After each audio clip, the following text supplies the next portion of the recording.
vez somos todos, porque tal vez somos todos. Capítulo 28. Dios no nos deja solos. Amén. ¿Cuántos lo creen? Dios nunca nos deja solos. El diablo está interesado que usted piense que usted se queda solo, pero ya le voy a demostrar cómo Dios no nos deja solos.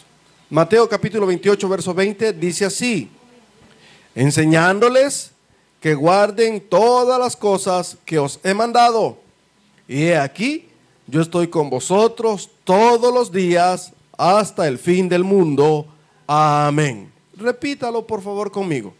Enseñándoles que guarden todas las cosas que os he mandado.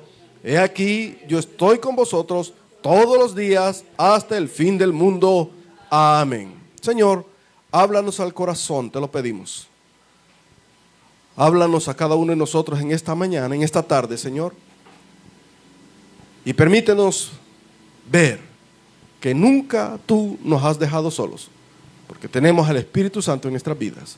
En el nombre de Jesús te damos gracias. Amén y amén.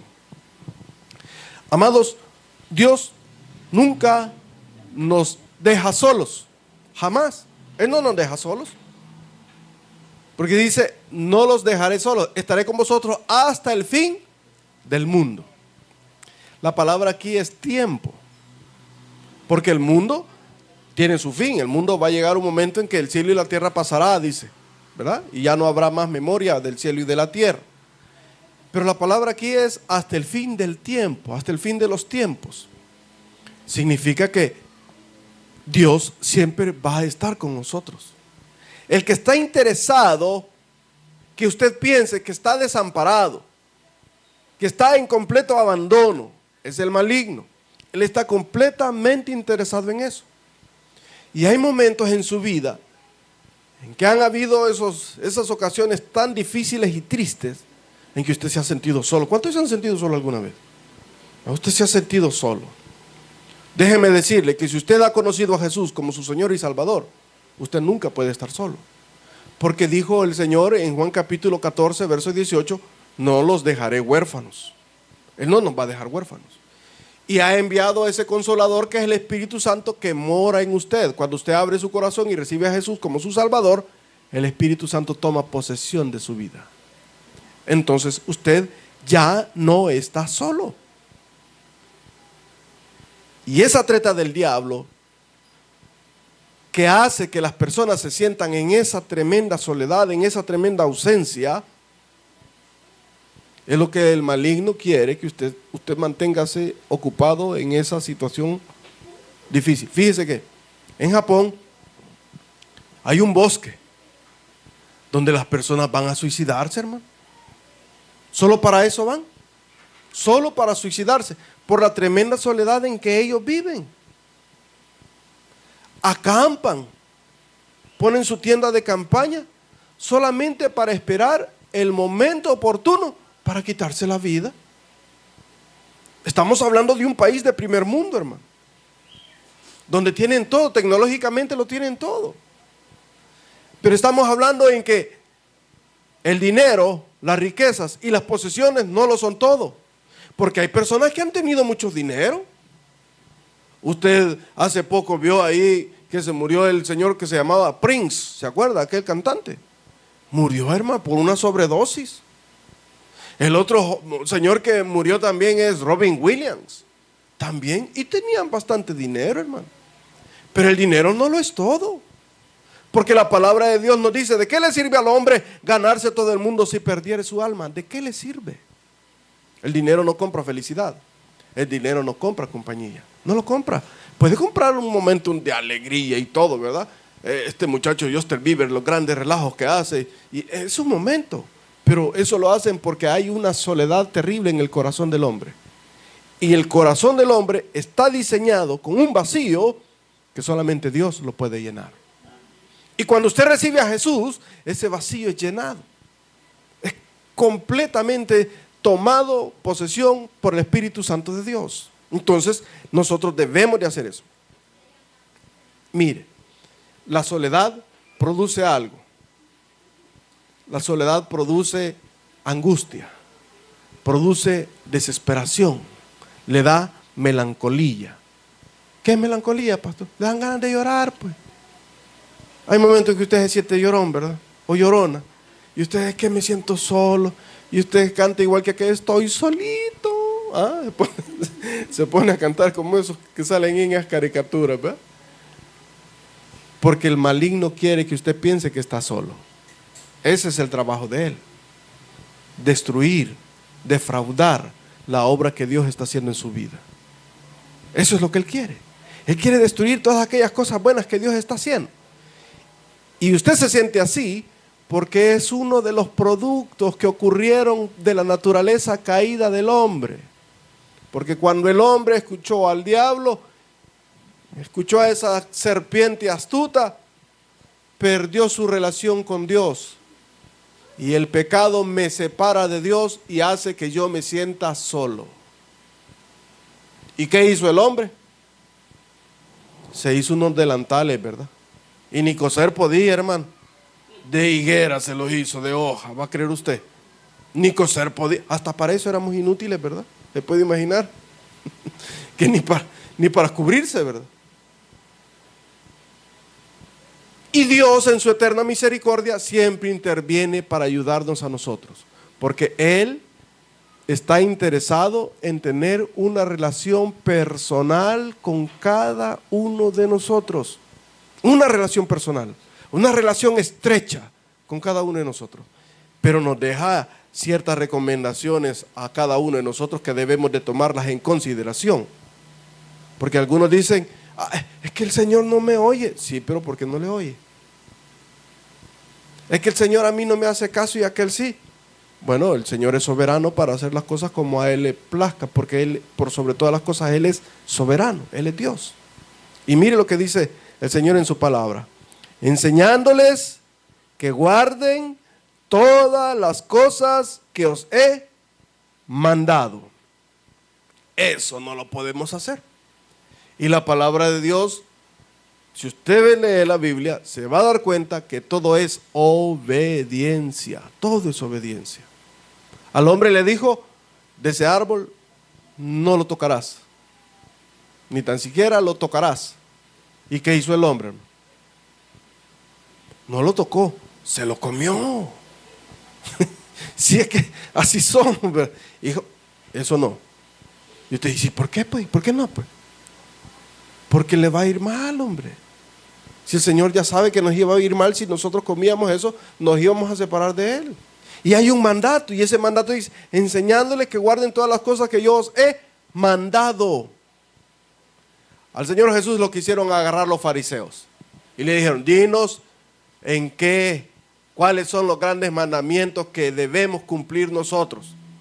Y el Señor Jesús lo dijo, amarás al Señor tu Dios con toda tu mente, con todas tus fuerzas y con todo tu ser. Y Él no se quedó ahí, hermano. Él subió la apuesta y dijo, y amarás a tu prójimo como a ti mismo. Ay, eso no nos gusta. Porque hoy ve ahora pastores peleándose, hermano. Congregaciones engrescadas ahí. Eso se ve a diario. Pero no es un mandato de Dios que nosotros nos amemos. Es un mandato de Dios que nosotros nos amemos. Porque Él eso fue lo que nos dijo.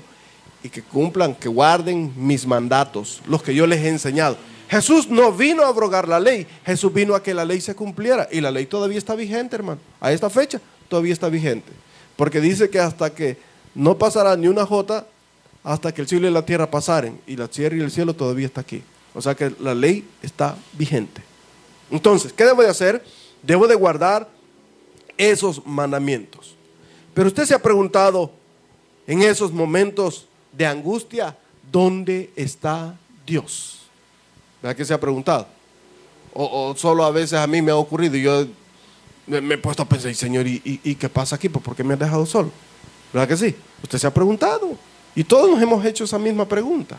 Vaya por favor conmigo a Deuteronomio capítulo 4, verso 31. Deuteronomio 4, 31. Deuteronomio 4, 31. Porque misericordioso es Jehová tu Dios, no te dejará, ni te destruirá, ni se olvidará del pacto que les juró a tus padres. Jehová tu Dios. Aquí hay una cosa bien interesante, mire, porque Dios misericordioso es Jehová tu Dios. Es personal, hermano. Esto no es en manada, esto es personal. El pacto que juró a tus padres. ¿A cuáles padres, hermano? Estamos hablando de aquí de Abraham, estamos hablando aquí de Isaac y estamos hablando aquí de Jacob. Esos son los patriarcas. A ellos. Y usted y yo somos del pacto de Abraham. Bajo ese pacto estamos nosotros. Porque dice que Abraham le creyó a Dios y le fue contado por justicia. Y usted le ha creído a Dios. Y cuando nosotros le creemos al Señor, entramos en ese pacto precioso abránico. Entonces usted y yo somos hijos de Dios. Somos hijos de Abraham. De ahí venimos nosotros. Ese es el linaje que el Señor quiere. Por eso dice, no te dejará, no te destruirá, ni se olvidará de ti. Haga lo suyo, hermano. Es una promesa de Dios. ¿Pero qué tengo que hacerlo? Hacerlo mío. Tengo que hacerlo personal. Dios nos ha prometido que no nos va a dejar. Y Él no es mentiroso, hermano. Dios no es hombre para que mienta. Los hombres mentimos a cada rato. Ahí voy a llegar por vos, hija. Oye, te preparás y te alistás. Se arregla. ¿Y llegó? No llegó. Y a veces el hombre también, ¿verdad? Sí, apúrate, llego. Y tampoco, ¿verdad? Hay hombres que los dejan también con los colochos hechos. Entonces, Dios no se olvidará de los pactos que hace con nosotros. Él es Dios de pactos. Y cuando Él hace ese pacto con nosotros, Él no se va a olvidar de ninguno de esos pactos. ¿Pero qué debo de hacer? Debo de guardar cada uno de sus mandamientos. Nosotros, o el pastor general tenía ese dicho: no hay ningún incircunciso que se pare delante de un hombre o de una mujer que camina derecho. No hay. No ha nacido el incircunciso. Si usted camina derecho delante de Dios, Dios no lo va a abandonar. No lo va a dejar. Él va a pelear por usted. Y vaya conmigo, por favor, a Josué capítulo 1, verso 5. Mire lo que dice. Josué 1, 5. Vaya conmigo. Antiguo Testamento. Josué 1, 5. Después del último libro de la ley, ahí está Josué, capítulo 1. Después de Deuteronomio, ahí lo va a encontrar.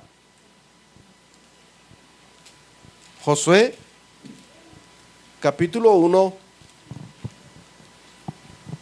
verso 5. ¿Lo tiene? Nadie te podrá hacer frente en todos los días de tu vida. Como estuve con Moisés, estaré contigo. No te dejaré ni te desampararé. Haga suya esa promesa. Nadie te podrá hacer frente. Como estuve con Moisés, estaré contigo. ¿Qué hizo con Moisés, hermano? Un evento majestuoso que usted se recuerde. Pero que apabulló a cualquiera, y cualquiera se pudo haber sentido apabullado ahí, hermano. Cuando el Señor le dijo a Moisés: párate enfrente del mar, levanta tu cayado. ¿Y qué sucedió? El mar se abrió. El mar se abrió, hermano. Contra todos pronósticos, el mar se abrió. Como estuve con Moisés. ¿Y qué hizo con Josué? Josué hizo una oración que no estaba tan bien hecha, hermano. Porque a veces usted y yo hacemos unas oraciones que no son las correctas. Pero el Espíritu Santo filtra lo que nosotros queremos decir y le da la idea al Señor. Así es, así suceden las cosas. Como cuando usted habla por teléfono y usted dice: bueno, ¿y cómo es posible que puedan escuchar mi voz allá al otro lado? Si usted antes, cuando estaba pequeño, ¿qué hacía? En un vasito de plástico amarraba una pita y se ponía a hablar, y se ponía aquí. Eso hacía, ¿verdad que sí? Todos jugamos de eso. Entonces, cuando usted habla con su teléfono, usted piensa que está transmitiéndole la voz, pero su voz se está convirtiendo en datos, en números, en unos y ceros. Cuando llega allá, lo transforman, lo mandan otra vez y ya usted ya lo oye sintetizado, todos aquellos números, unos y ceros, transformados en la voz que usted está hablando. Es un proceso. Y eso fue lo que sucedió con Josué. Josué le dijo, sol, detente en Gabaón, y tú, luna, en el valle de Ajalón. ¿Y qué sucedió? El sol se detuvo, hermano. ¿Y quién es el que corre? ¿El sol o la tierra? Vea que hoy ya sabemos que es la tierra la que gira. El sol no gira. Hoy nosotros ya con la ciencia, cómo hemos crecido nosotros, por Galileo y todos esos, Copérnico y todos ellos, nos enseñaron, ¿verdad? Por medio de la ciencia, que no es el sol el que camina, sino que es la tierra. Josué hizo una oración que hasta cierto punto usted puede decir, hey, Josué es como que no conocía mucho, ¿verdad? Y realmente en aquel momento no tenían tanto conocimiento de las cosas. Pero Dios entendió lo que Josué quería. Quería que el día fuera un poquito más largo. ¿Y qué hizo? Le escuchó. Como estuve con Moisés, estaré contigo. Nadie te podrá hacer frente todos los días de tu vida. Y dicen que ese día, que fue el día más largo, murieron más personas muertas por las piedras que caían del cielo lanzadas por Dios que por la espada de Josué. ¿Se puede imaginar? Yo me pongo a pensar que estaban dos hombres luchando, porque allí eran pleitos de cuerpo a cuerpo, hermano. Y la pedrada no le caía al israelita, le caía al otro. Misiles teledirigidos, esas piedras hasta con chanfle. ¿Cuántos han tirado piedras con chanfles en el agua? Usted las tiraba así a patito. Hasta eso. Dios tiene el cuidado de nosotros. Cuando nosotros dependemos de Dios, Dios pelea nuestras batallas y no nos desampara. Siempre está con nosotros. Entonces, ¿qué debo de hacer yo? Hacer mía esa promesa. Como estuve con Moisés, estaré contigo. Vaya más adelante, mire lo que dice en el verso 7. Solamente esfuérzate y sé muy valiente para cuidar de hacer conforme a toda la ley que mi siervo Moisés te mandó. No te apartes de ella, ni a diestra ni a siniestra, para que seas prosperado en todas las cosas que emprendas. Esfuérzate, cuida de esforzarte, cuida de hacer las cosas que Moisés dijo que hiciéramos. Y usted allí empezamos y no queremos hacer las cosas que Dios nos demanda a nosotros. El esfuerzo es hacer algo más de lo natural. ¿A qué hora se levanta usted? Yo me levanto a las 3. ¿Y usted? Yo a las 3 me levanto. A la 1, a las 2 y ¡pum! A las 3. Voy para arriba. Así somos. Y usted tal vez se va al trabajo a las 6 de la mañana. Pero cuando tiene un esfuerzo que tiene que hacer algo diferente, usted pone un poquito más de empeño y se levanta a las 5. Yo venía del trabajo a las 12 de la noche. 1 de la mañana, pero tenía que ir al seminario. Me levantaba a las 4:30. ¿Ese era esfuerzo? Sí, era esfuerzo, porque naturalmente tenía que haberme levantado a las 8 de la mañana, ¿verdad? Pero necesitaba de un esfuerzo. Ponía el despertador, 3 alarmas, a despertarme, hermano, hasta que me despertaba. Y eso era difícil, hermano, levantarse, más cuando estaba haciendo frío. No, hombre, eso es difícil. Y cuando está lloviendo, ni me recuerde, hermano, porque eso sí es terrible, pero necesito un esfuerzo. Y cuando usted hace algo más de lo normal, ese es el esfuerzo que Dios quiere, que usted haga ese esfuerzo. Por eso dice, solamente esfuérzate y sé muy valiente para cuidar de hacer conforme a toda la ley que mi siervo Moisés te mandó. Y eso es lo que tenemos que hacer. La palabra de Dios me dice, yo debo de amar a mi enemigo. ¿Qué debo de hacer? Amar a mi enemigo. Me cuesta, pero debo de amar a mi enemigo. La palabra de Dios me dice, no robarás. ¿Qué tengo que hacer? Ya deje de estar de macaco, hermano, ya no jale esas cosas. Mire, yo cuando andábamos allá pequeños, cuando acababan de inaugurar la zona peatonal, que fue hace ya un montón de tiempo, ¿verdad? ¿Cuántos se acuerdan cuando inauguraron la zona peatonal en el centro? Y hace un montón. ¿Cómo es que se llama? Los ladrillos, esos ladrillos eran amarillos, porque era del PDC. El ingeniero Duarte fue el que puso eso. Cuando vino de una gira de allá por Alemania, vio las cuestiones que eran así zonas peatonales. Él dijo, voy a declarar zona peatonal el centro, y lo arruinó, ¿verdad? Porque la gente se aprovechó. Y cuando yo estaba ahí, yo iba caminando por ahí, yo miraba los puestos de uvas, hermano. Y dan tentación las uvas. ¿Cuántos le dan tentación a las uvas? A mí me daban tentación las uvas. Y yo cuando pasaba, faca. No robarás, hermano. Y yo estaba pequeño, pero igual iban para adentro las uvas. Y la palabra de Dios me dice, no robarás. Debo de poner por obra lo que la palabra del Señor dice. Y muchas veces nosotros no queremos hacer eso. Quiere que Dios lo acompañe, ponga por obra la palabra de Dios, póngala por práctica, y se va a dar cuenta que Dios nunca nos abandona. Mire lo que dice más adelante. Nunca se apartará de tu boca, verso 8. Nunca se apartará de tu boca este libro de la ley, sino que de día y de noche meditarás en él, para que guardes y hagas conforme a todo lo que en él está escrito, porque entonces harás prosperar tu camino y todo te saldrá bien.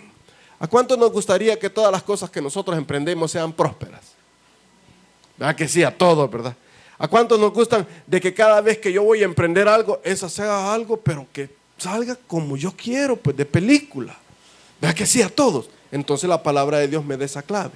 Si yo quiero que esas cosas me suceden, debo de ponerlas en práctica, debo de leer la palabra de Dios. Pero, hija, ¿dónde pusimos la Biblia? Ay, mamá, la última vez que fuimos a la iglesia la pusimos en, quiero ver, ¿dónde está? Ah, por allá está. ¿Ve? Y allá van a buscar. No está aquí, hijo, por aquí está. Espérate, no la has visto por ahí. No, allá está. De cojín a veces, hermano, la Biblia. Entonces, todas esas cuestiones nosotros tenemos que verlas, ¿verdad? Y considerarlas. Usted debe de meditar en la palabra de Dios. Por eso dice, nunca se apartará de tu boca este libro de la ley, sino que de día y de noche meditarás en él. Medite en él. La costumbre para los reyes de Israel o los reyes de Judá era que ellos tenían que leer la Torá, los 5 libros de la ley, Génesis, Éxodo, Levítico, Número y Deuteronomio, todos los días tenían que meditar en él. Y cuando David vio a Betsabé, ya había meditado en la Biblia también, hermano. Pero la maldad ahí estaba, ¿verdad? Pero dice, esfuérzate y sé valiente. Esfuérzate para que todo te salga bien. Este no es el evangelio de la prosperidad. La palabra de Dios me dice una promesa, que si yo medito en su palabra, que si yo cumplo en ella, que si yo pongo por obra cada uno de sus estatutos, Dios va a prosperar mi camino. Y Él nunca me va a abandonar, nunca me va a dejar. El Salmos 27:10 dice, aunque mi padre y mi madre me dejare, con todo Jehová me recogerá. Con todo. Así decía David, aunque mi madre y mi padre me dejare, Jehová me recogerá. Nunca me va a dejar abandonado. Y eso es lo que yo debo de comprender, que Él siempre está conmigo. ¿Qué tengo que hacer yo? Recuerde, mira que te mando que te esfuerces, dice el verso 9. Y seas valiente, no temas ni desmayes, porque Jehová tu Dios está contigo en donde quiera que vayas. Y esto me recuerda el Salmo 23. ¿Cuántos han leído el Salmo 23? En angustia yo lo he leído también. Y dice así, Jehová es mi pastor, nada me faltará.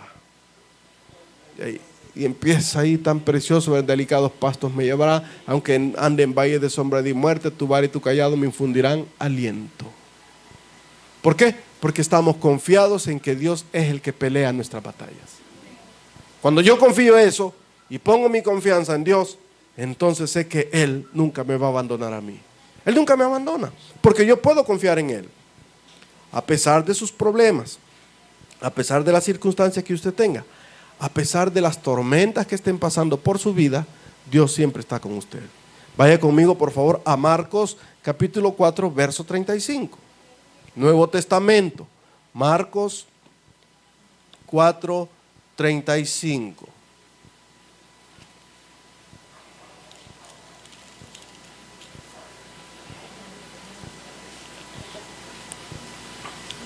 Marcos 4:35. Jesús calma la tempestad. Aquel día, cuando llegó la noche, les dijo, pasemos al otro lado. Y despidiendo a la multitud, le tomaron como estaba, en la barca, y había también con él otras barcas. Pero se levantó una gran tempestad de viento y echaba las olas en la barca de tal manera que ya se anegaba. Y él estaba en la popa durmiendo sobre un cabezal. Y le despertaron y le dijeron: Maestro, ¿no tienes cuidado que perecemos? Y levantándose reprendió al viento y dijo al mar: Calla, enmudece. Y cesó el viento y se hizo grande la bonanza. Y les dijo: ¿Por qué estáis así amedrentados? ¿Cómo? ¿No tenéis fe? A veces los problemas que vienen en su vida, Dios nos ha dicho, ¿verdad? Vámonos, entra a la barca, ven a la iglesia y vas a ver cómo van a caminar tus cosas. Y algunos le han dicho: no, cuando usted sea cristiano se va a dar cuenta que todo va a cambiar y que ya no van a haber problemas en su vida, que con una varita mágica todo se va a transformar. ¿Verdad que algunos así le han dicho? Porque algunos así dicen. Pero la palabra del Señor me enseña que cuando me subo en la barca es cuando pueden haber más problemas en mi vida. Porque los discípulos ahí iban bien tranquilos, hermano. ¿Y qué fue lo que había ahí? Una gran tempestad. ¿Quién estaba con ellos? Jesús. ¿En qué condición estaba Jesús? Iba dormido, hermano. Y muchas veces usted también está en su vida y hay problemas, tempestades en su vida, y usted dice: ¿y dónde está Dios? Y usted dice: ¿y quién podrá defenderme? ¿Y quién podrá ayudarme? ¿Y a quién puedo acudir? ¿Verdad? Pero los discípulos tenían a alguien, y ese era Jesús. Y ellos supieron a quién acudir. Y en el momento de la angustia, en el momento de su problema, usted debe de acudir a Jesús. Él es el único que puede calmar la tempestad. Él es no hay otro, hermano.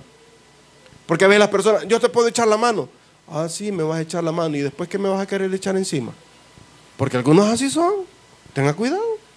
Si yo te ayudo a salir de ese tu problemita, yo te puedo ayudar, ¿verdad? Yo te puedo hacer que salgas de esa situación en la que estás.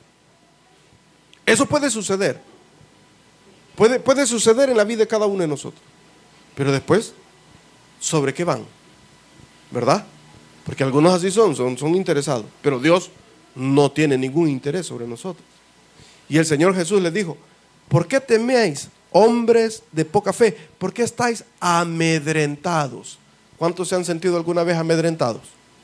¿Verdad que muchas veces en alguna situación usted ha sentido un poquito de temor? Es natural, hermano, es natural.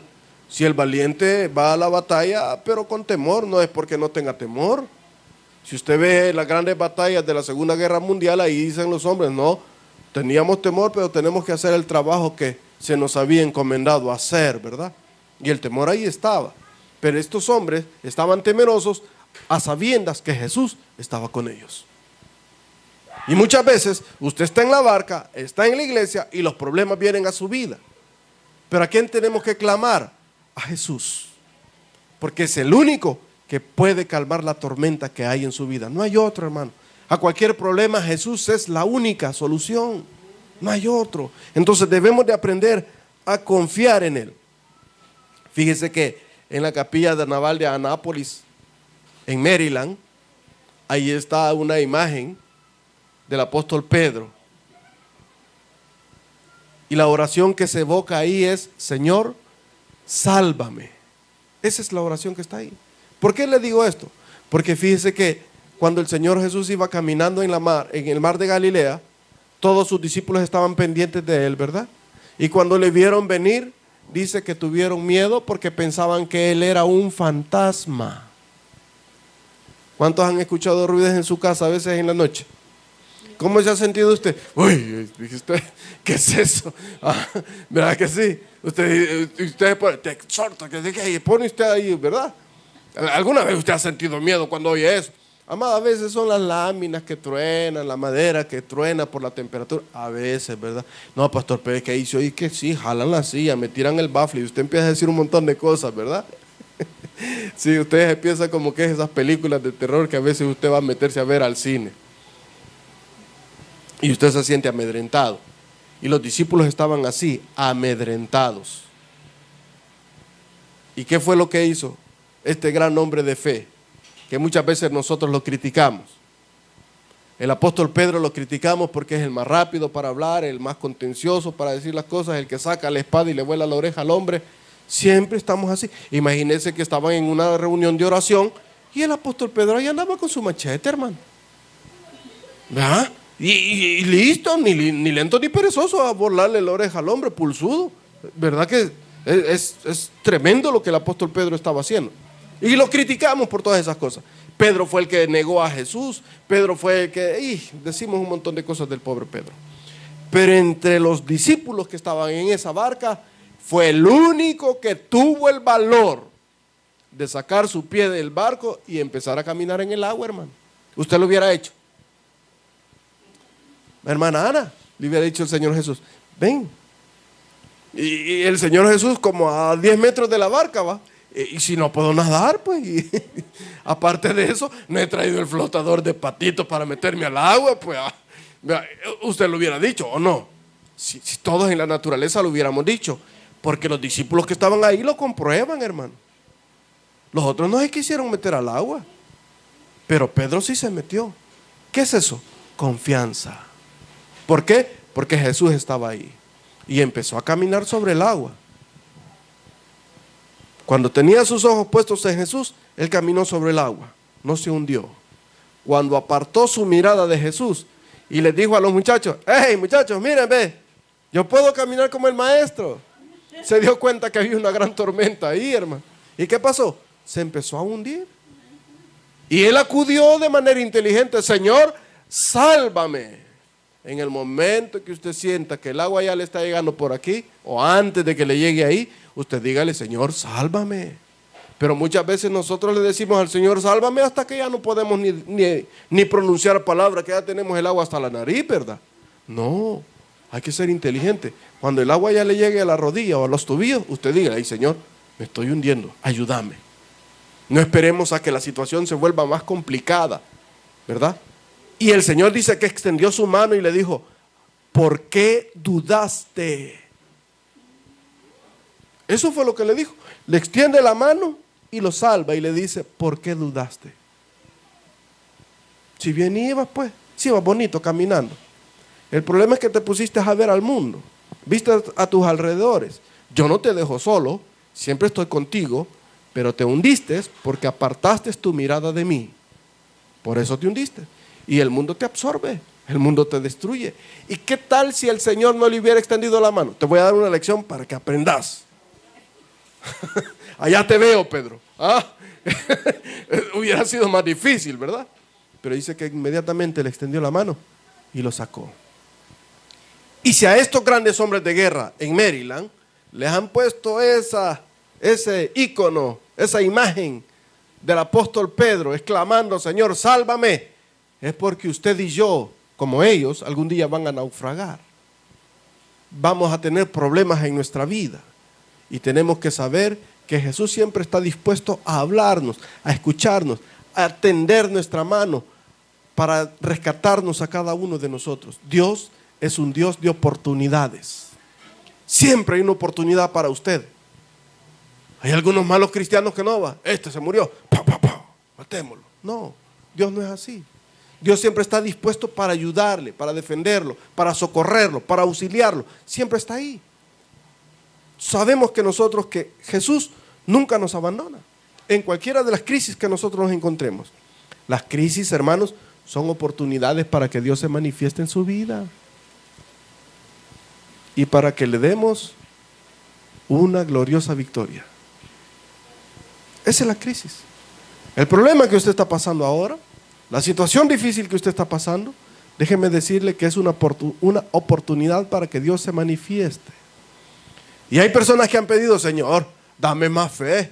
¿Qué cree que le va a dar Dios? ¿Le va a dar fe? ¿O le va a dar la oportunidad para que usted pueda crecer en la fe? Señor, dame paciencia porque no soporto a esta gente. ¿Qué cree usted? ¿Que Dios le va a dar paciencia o le va a dar la oportunidad para que usted sea paciente? Hay que saber pedir. Porque si usted le pide eso, el Señor lo que va a hacer, te voy a dar la oportunidad, hijo, para que te reivindiques y vamos a ver si es cierto que puedes alcanzar la paciencia. No, hay que ser inteligente. Hay que decir, Señor, aumentame la fe. Como aquel hombre que le dijo, ayuda a mi poca fe para que pueda creer. Ayuda a mi poca fe. Y nosotros debemos de confiar en Dios, que Él siempre está dispuesto a nosotros para ayudarnos, hermano. Usted muchas veces puede sentir así, ¿verdad? Angustiado, triste, abrumado por sus problemas. Pero yo quiero que en su maleta, que en esa cartera que usted ande, ahí deposite fe, deposite confianza y deposite esa situación que vislumbre usted con una visión clara que lo que usted está pidiendo o lo que usted está deseando ya lo tiene. Con una determinación clara de que Dios ya lo hizo. Así debemos de confiar en Él, con esa determinación. Y no permita, por favor, yo siempre le digo esto, no permita que su pasado afecte su presente. No lo permitan. Porque muchas veces la gente le dice, tu pasado va a dictar tu presente y tu futuro. No, yo no digo eso. Porque cuando hemos nacido en Cristo, somos nuevas criaturas. Las cosas viejas pasaron y todas son hechas nuevas. Todas son hechas nuevas. Dios siempre está con nosotros, hermano. Así que no vaya a permitir, cuando el diablo le esté susurrando en el oído, dígale usted, diablo, te tengo una pero preparada para vos. ¿Sí? Hágalo así, confíe en Dios. En una de esas angustias que el rey David estaba ahí, dice, mira y ten misericordia de mí. Mírame y ten misericordia. Vaya conmigo por favor al Salmo 25, para ir concluyendo. Salmo 25.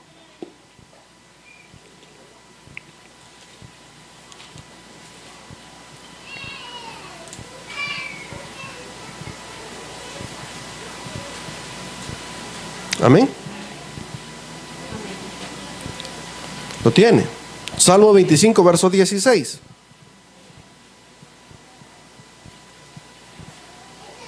Mírame y ten misericordia de mí, porque estoy solo y afligido.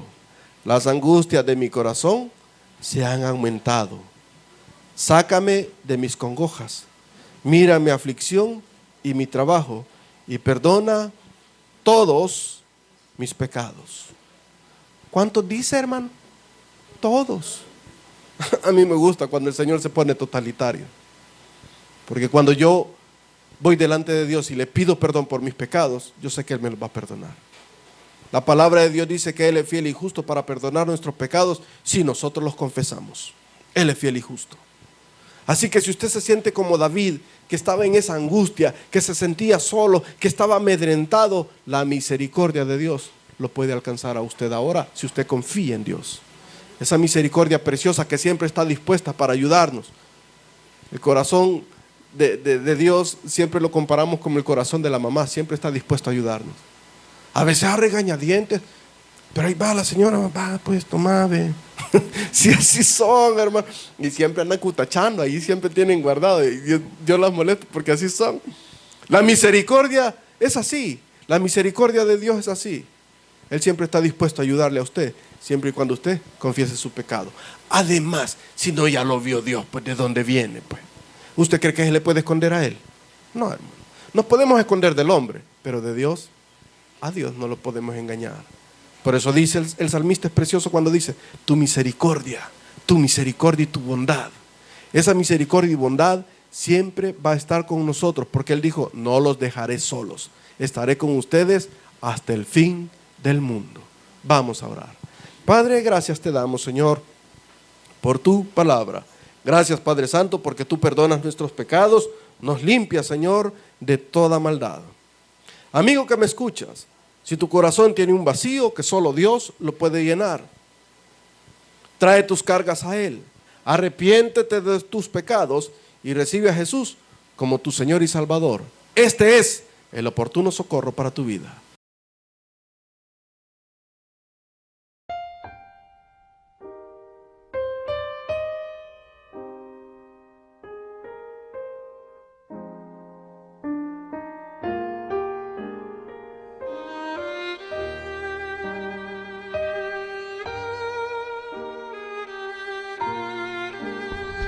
El predicador ya terminó su mensaje.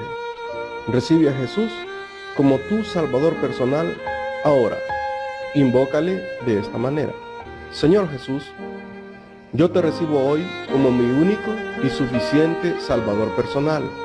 Creo que eres Dios, que moriste en la cruz por mis pecados y que resucitaste al tercer día.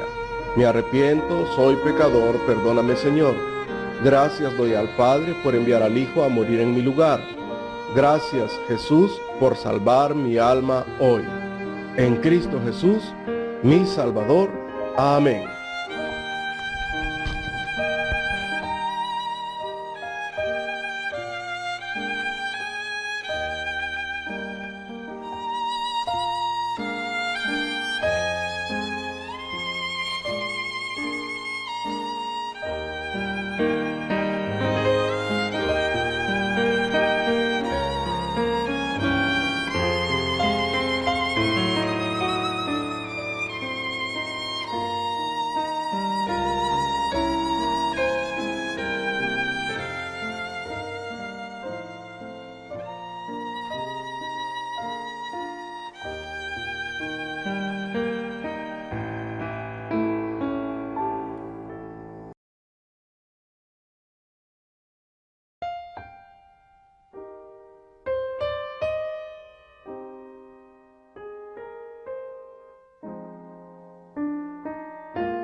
El predicador ya terminó su mensaje.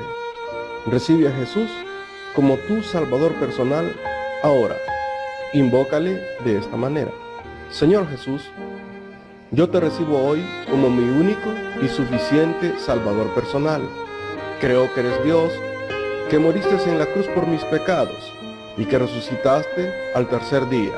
Me arrepiento, soy pecador, perdóname, Señor. Gracias doy al Padre por enviar al Hijo a morir en mi lugar. Gracias, Jesús, por salvar mi alma hoy. En Cristo Jesús, mi Salvador. Amén.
El predicador ya terminó su mensaje. Recibe a Jesús como tu Salvador personal ahora. Invócale de esta manera. Señor Jesús, yo te recibo hoy como mi único y suficiente Salvador personal. Creo que eres Dios, que moriste en la cruz por mis pecados y que resucitaste al tercer día. Me arrepiento, soy pecador, perdóname, Señor. Gracias doy al Padre por enviar al Hijo a morir en mi lugar. Gracias, Jesús, por salvar mi alma hoy. En Cristo Jesús, mi Salvador. Amén.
El predicador ya terminó su mensaje.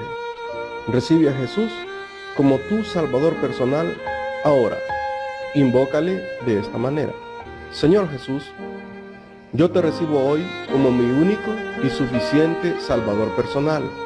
Creo que eres Dios, que moriste en la cruz por mis pecados y que resucitaste al tercer día. Me arrepiento, soy pecador, perdóname Señor. Gracias doy al Padre por enviar al Hijo a morir en mi lugar. Gracias Jesús por salvar mi alma hoy. En Cristo Jesús, mi Salvador. Amén.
El predicador ya terminó su mensaje. Recibe a Jesús como tu Salvador personal ahora. Invócale de esta manera. Señor Jesús, yo te recibo hoy como mi único y suficiente Salvador personal. Creo que eres Dios, que moriste en la cruz por mis pecados y que resucitaste al tercer día. Me arrepiento, soy pecador, perdóname Señor. Gracias doy al Padre por enviar al Hijo a morir en mi lugar. Gracias Jesús por salvar mi alma hoy. En Cristo Jesús.